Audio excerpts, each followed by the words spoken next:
kegiatan pengambilan rapor biasanya cenderung dilakukan oleh para ibu. Nah, kali ini justru para ayah dilibatkan dalam kegiatan pengambilan rapor. Nah, ini memang merupakan salah satu gerakan yang diinisiasi oleh Kementerian Kependudukan dan juga Pembangunan Keluarga atau BKKBN yang dalam merespon tingginya tingkat fenomena fatherless di Indonesia yang menyebutkan bahwa 25,8% keluarga di Indonesia yang memiliki anak ini 1 dari 4 mengalami fenomena fatherless. Nah, saat ini situasinya di salah satu SMA yang berada di Kota Jakarta, ramai para ayah yang hadir untuk mengikuti atau mengambil rapor anaknya ke sekolah secara langsung. Nah, seperti apa perasaan mereka dan tanggapan mereka dengan gerakan ini? Coba kita tanya dengan salah satu yang ada di sini. Bapak, selamat pagi.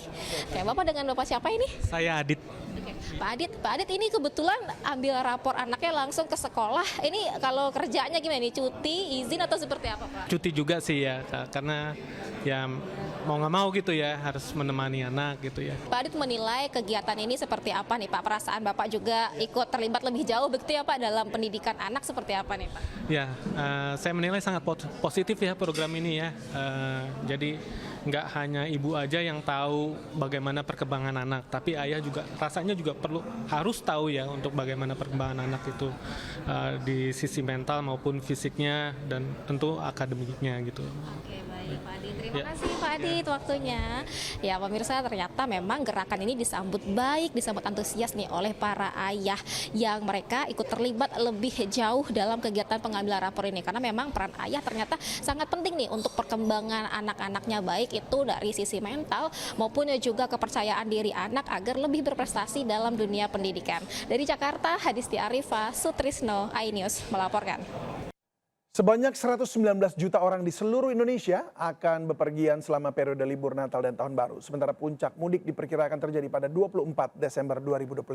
Skema kontraflow disiapkan untuk mengurai kemacetan di sejumlah ruas tol. 19,6 juta orang. Libur Natal dan Tahun Baru, Kementerian Perhubungan memprediksi jumlah pergerakan masyarakat mencapai 119,6 juta orang, naik 2,7% dibandingkan libur Nataru tahun lalu. Sementara puncak arus mudik diperkirakan pada 24 Desember dengan total pergerakan 17,18 juta orang. Arus balik diperkirakan pada 2 Januari 2026. Ratusan posko Nataru disiapkan di sejumlah jalur mudik dan wisata hingga 4 Januari. Skema kontraflow juga disiapkan di ruas tol utama untuk mengurai kemacetan. Di antaranya di tol Jakarta Cikampek arah Cikampek. Kontraflow diberlakukan mulai 19 Desember, 20 dan 21 Desember, juga 23 hingga 28 Desember. Rata-rata kontraflow diberlakukan 8 jam di pagi hari dan sore hari. Di arah sebaliknya, kontraflow disiapkan untuk mengantisipasi arus balik, yaitu mulai 21 Desember, 26 hingga 29 Desember, dan tanggal 1 hingga 4 Januari 2026. Kontraflow diberlakukan 6 hingga 8 jam di pagi dan sore hari. Skema kontraflow juga diberlakukan di tol Jagorawi selama periode libur Natal dan Tahun Baru, yaitu pada 21 Desember hingga 4 Januari 2026 pada pukul 14 hingga 19 malam. Tim Liputan iNews melaporkan. Sementara itu penumpang pesawat di Bandara Soekarno-Hatta Tangerang naik hingga 15% jelang libur Nataru. Catat penumpang hari ini mencapai 165.000 orang. Kepadatan penumpang terlihat di kantor check-in penerbangan domestik. Ratusan personel disiagakan untuk memastikan kenyamanan dan keamanan penumpang. Pengelola Bandara Soekarno-Hatta memprediksi puncak arus libur Natal dan Tahun Baru terjadi pada Sabtu dan Minggu besok. Dengan tujuan favorit masih didominasi Bali, Medan, Makassar, Surabaya, dan Yogyakarta. Memasuki libur Natal dan Tahun Baru, penumpang kereta bandara memadati stasiun Yogyakarta. Kereta bandara menjadi pilihan karena dinilai warga lebih hemat waktu dan aman dengan harga tiket yang terjangkau.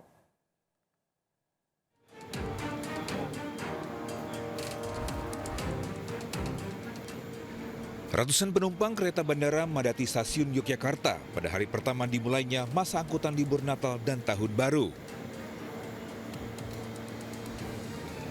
Para penumpang bahkan rela berdesakan sebelum masuk ke dalam gerbong kereta.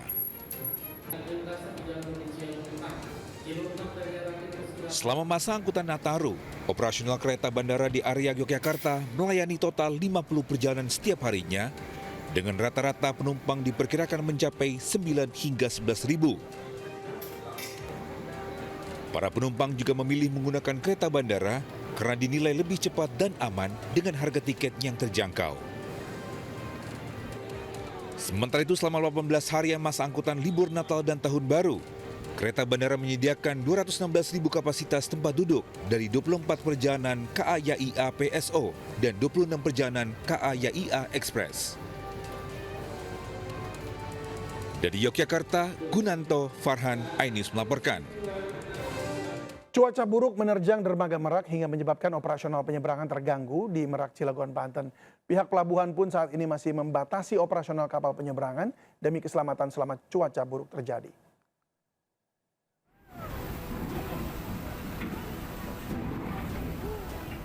Cuaca buruk hingga menyebabkan gelombang besar setinggi lebih dari 4 meter terjang dermaga Merak, Cilegon, Banten pada sore kemarin. Akibatnya proses bongkar muat kendaraan terganggu dan harus menunggu cuaca mereda guna menghindari hal-hal yang tak diinginkan. Akibat cuaca buruk ini operasional kapal penyeberangan pun dibatasi hingga menyebabkan antrian kendaraan besar. Selain akibat cuaca buruk, saat ini juga tengah diberlakukan pembatasan kendaraan truk ekspedisi ke Pulau Sumatera karena diprioritaskan untuk angkutan Natal dan Tahun Baru. Akibatnya kemacetan panjang hingga kepadatan kendaraan truk terjadi di Pelabuhan Merak. Kendalanya kita kurang tahu. Kalau kemarin kan kendala ombak besar. Kalau sekarang ini belum tahu ini kendalanya apa. Karena pembatasan ya, Om? Ya, seperti itu. Kalau untuk pembatasan tahu? Pembatasan? Ya itu sudah dengar, tapi belum positifnya. Kita tidak tahu itu pembatasan kapan. Larangan kendaraan truk ekspedisi ini diberlakukan mulai 19 Desember hingga 4 Januari 2006 mendatang. Sopir truk hanya berharap larangan operasional bisa dipercepat, khawatir barang yang diangkut rusak. Dari Cilegon, Banten, Iskandar Nasution, iNews melaporkan. Belasan rumah di bantaran Sungai Cidadap, Sukabumi, Jawa Barat hanyut terbawa derasnya arus sungai. Rumah-rumah ambruk dan hanyut akibat abrasi di aliran sungai tersebut.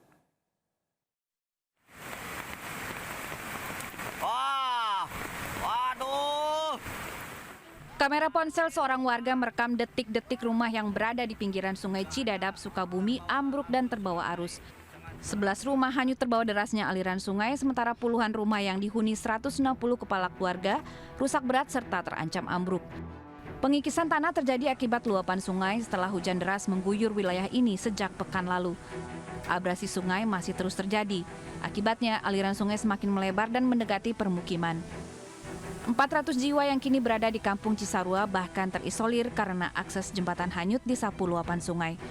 Warga yang kehilangan rumah kini mengungsi, sementara untuk yang terdampak berharap agar segera dipindahkan ke lokasi yang lebih aman. Dari Sukabumi, Jawa Barat, Budi Setiawan, iNews melaporkan. Komisi Pemberantasan Korupsi kali ini mencetak hat-trick. Dalam 24 jam KPK menangkap 25 orang termasuk Bupati Bekasi termuda Ade Kuswara Kunang.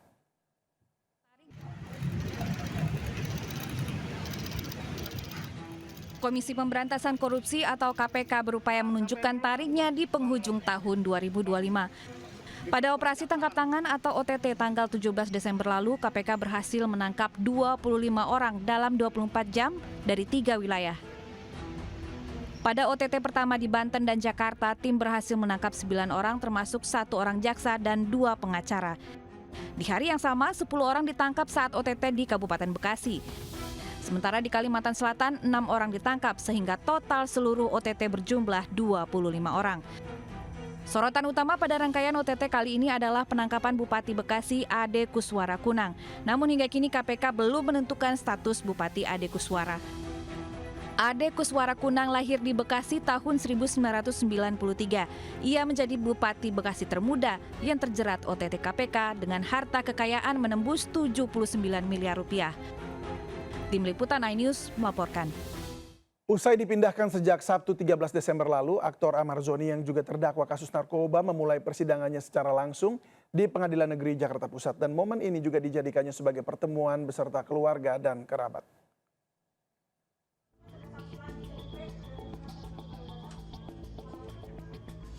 Aktor Ahmad Zoni yang menjadi terdakwa dalam kasus kepemilikan narkoba menghadiri langsung sidang lanjutan kasus kepemilikan narkoba di dalam rutan di Pengadilan Negeri Jakarta Pusat. Hal ini dilakukan usai Direktorat Jenderal Pemasyarakatan menyetujui permohonan jaksa penuntut umum terkait pemindahan sementara Amar dari Nusa Kambangan ke Jakarta demi kelancaran sidang.